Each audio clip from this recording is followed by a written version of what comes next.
नमस्कार। आप सुन रहे हैं द बॉलीवुड रेडियो और मैं हूं आपके साथ आकाश। दोस्तों, किस्सा रेखा का है और बात फिल्म घर की। एक बार एक इंटरव्यू में रेखा ने कहा था कि स्क्रीन पर मेरे रोमानी दृश्यों में इतनी सच्चाई इसलिए नजर आई क्योंकि मैंने मन ही मन ये मान लिया था कि सामने विनोद मेहरा नहीं बल्कि वो हैं। वो यानी अमिताभ बच्चन। रंगरूप के लिहाज से तो रेखा का कायापलट हो चुका था, लेकिन अदाकारा के तौर पर वो अभी भी बेहद साधारण दर्जे की एक्ट्रेस थीं और थोक के भाव में वो फिल्में साइन कर रही थीं। हर साल औसतन उनकी 10 फिल्में रिलीज हो रही थीं। इनमें से ज्यादातर तो भूल जाने लायक ही थीं। दिमाग पर जोर डालिए तो शायद ही आपको इन फिल्मों में से किसी एक का नाम याद हो। चलिए हम आपको याद दिलाते हैं और बताइए कि आपको इनमें से किसी फिल्म का नाम याद है या आपने देखी है। 1976 में आई आज का महात्मा, 1977 में राम भरोसे, कच्चा चोर, फरिश्ता या कातिल, एक ही रास्ता 1977 में आई फिल्में हैं। 1978 में आई राम केतु, राम कसम या फिर परमात्मा। रेखा इन सभी फिल्मों की हीरोइन थीं और इनमें से कई ने तो बॉक्स ऑफिस पर अच्छा कारोबार किया, लेकिन इसके बावजूद जो उम्मीद उन्होंने फिल्म दो अनजाने से जगाई थी उन पर खरी उतरती ये फिल्में नहीं दिख रही थीं। अगर 1977 में उन्होंने एक साल में एक के बाद एक 11 फिल्में की तो 1978 में यह संख्या आश्चर्यजनक रूप से 14 तक पहुंच गई। इनमें से ज्यादातर फिल्में लोगों के जहन पर कोई खास असर नहीं छोड़ सकी और आखिरकार इन्हीं फिल्मों से एक फिल्म में रेखा का टैलेंट फिर से पर्दे पर छा गया। फिल्म घर रेखा के करियर में मील का पत्थर साबित हुई। एक साधारण अदाकारा के तौर पर रेखा की चर्चा कभी भी घर फिल्म के बिना पूरी नहीं होगी। घर में रेखा ने एक नई नवेली दुल्हन आरती का रोल निभाया और उसके पति विकास के रोल में रेखा के पूर्व प्रेमी विनोद मेहरा थे। नाइट शो देखकर लौटते समय दोनों पर हमला होता है और चोट से विकास बेहोश हो जाता है और होश में आने पर उसे पता चलता है कि आरती के साथ गैंगरेप हो चुका है। आरती को गहरा सदमा लगता है। यह हादसा पति पत्नी के संबंधों में बड़ी दरार पैदा कर देता है। अपने अपने दर्द के बोझ में डूबे दोनों एक दूसरे से दूर चले जाते हैं। यह फिल्म इसलिए भी काबिले तारीफ है क्योंकि यह सच्चाई के साथ बयां करती है कि रेप जैसे हादसे किसी इंसान के दिलो दिमाग पर कितने गहरे जख्म छोड़ देते हैं और कैसे इसका असर इंसान की अपनी जिंदगी के साथ ही उसके रिश्तों पर भी पड़ सकता है। पर्दे पर रेखा और विनोद मेहरा की केमिस्ट्री बहुत शानदार थी और शायद इसके पीछे उन दोनों की पुरानी नज़दीकियों का असर था। गुलजार ने इस फिल्म के लिए कुछ यादगार नगमे लिखे जिनकी कशिश गुजरते वक्त के साथ भी कम नहीं हुई। मसलन आपकी आंखों में कुछ महके हुए से राज हैं या फिर आजकल पांव जमी पर नहीं पड़ते मेरे, या एक और गाना है फिर वही रात है। इन गीतों के फिल्मांकन में भी एक अजीब सी रुमानियत है। जज्बातों के उलझे ताने बाने को गुलजार साहब ने अपने खास अंदाज में पिरोया था। इसके पीछे का किस्सा भी काफी दिलचस्प है।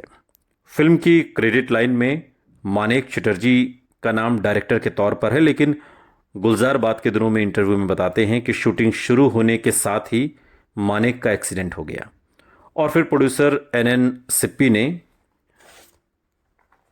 डायरेक्शन का जो काम था वो गुलजार साहब से संभालने को कहा। हालांकि फिल्म की शुरुआती स्क्रिप्ट तो दिनेश ठाकुर ने लिखी, लेकिन गुलजार ने अपने हिसाब से फिल्म की कहानी में कुछ तब्दीलियां भी की। पति पत्नी के नाजुक रिश्ते की बारीकियों का जो चित्रण फिल्म में हुआ है उसके पीछे गुलजार की नजर और रिश्तों को एक अलग नजरिए से समझने का भी कमाल था। हालांकि रेखा की बेहतरीन एक्टिंग को भी इसका श्रेय मिलना चाहिए। उन्होंने किरदार के हिसाब से खुद को ढालते हुए वाकई काफी संजीदा अभिनय किया था। जहां एक ओर आजकल पांव जमी पर नहीं पड़ते मेरे गाने में उनकी निगाहें चहकती हुई और जिंदगी के उल्लास से भरी हुई आती हैं, तो बाद में एक रेप पीड़िता के तौर पर वही आंखें दुख और दर्द से भर जाती हैं और उनमें मुर्दनी सी दिखती है। फिल्म में जहां वो खुदकुशी की कोशिश करती हैं, उस वक्त उनके चेहरे पर दिखने वाला पागलपन और उसके बाद अपनी मोहब्बत से बिछड़ने के डर के चलते चेहरे पर आने वाली लाचारी के भाव आरती के किरदार को बखूबी बयां करते हैं और रेखा ने अपने अभिनय से इसमें जान भी डाल दी। सवाल हो रहा था कि क्या ये वही एक्ट्रेस हैं जिनके डांस की पहचान ही उनके कमर मटकाने वाले खास स्टेप से हुआ करती थी? क्या ये शर्मीली सी साड़ी में लिपटी हुई औरत इंडस्ट्री की सेक्स किटेन थी? गुलजार जैसे निर्देशक मिले तो रेखा ने शानदार परफॉर्मेंस देकर इंडस्ट्री में अपने आलोचकों की बोलती बंद कर दी। उस दौर को याद करते हुए गुलजार की आंखों में चमक आ जाती है। वो बड़ी ही साफगोई से रेखा की काबिलियत की तारीफ करते हैं। यही एक कलाकार की पहचान है कि वो कैसे किसी किरदार में समा जाता है और कैसे कोई एक्टर या एक्ट्रेस किसी कैरेक्टर को ओढ़ने बिछाने से लगते हैं।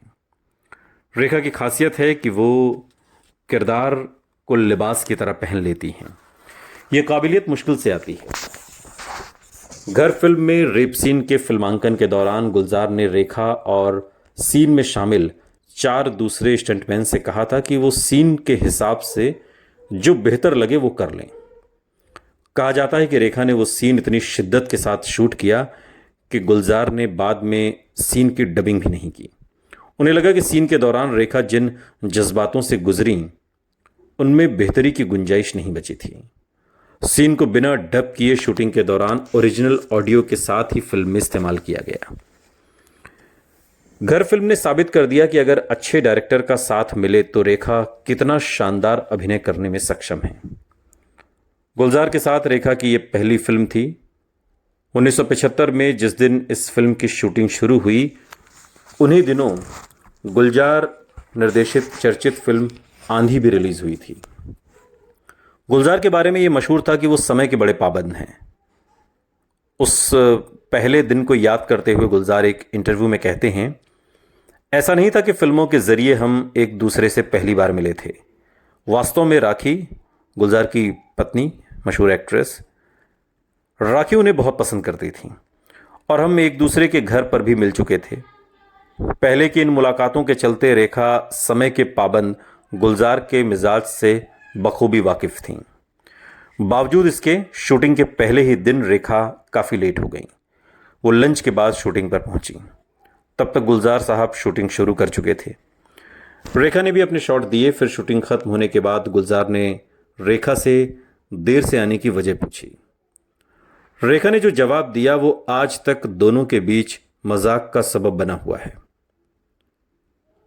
उन्होंने कहा कि मैं प्यार से उसे काड़ोबा कहता था और बड़े ही प्यार से मैंने उसके लेट आने की वजह पूछी।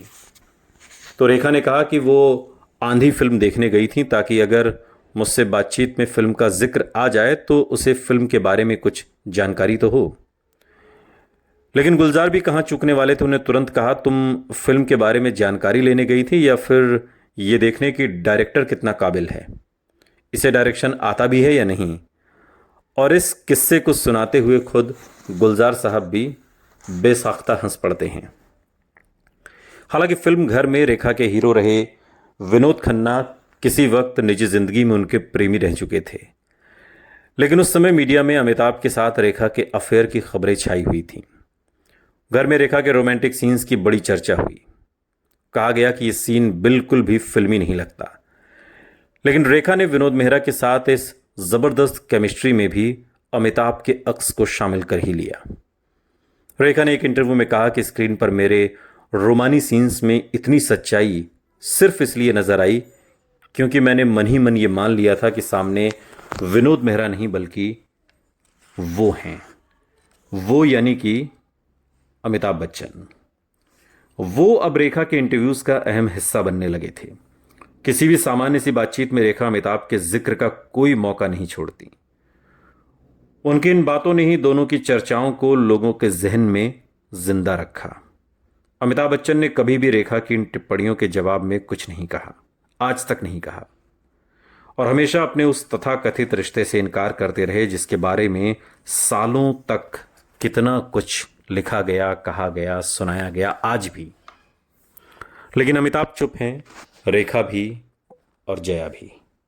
सुनते रहिए द बॉलीवुड रेडियो, सुनता है सारा इंडिया।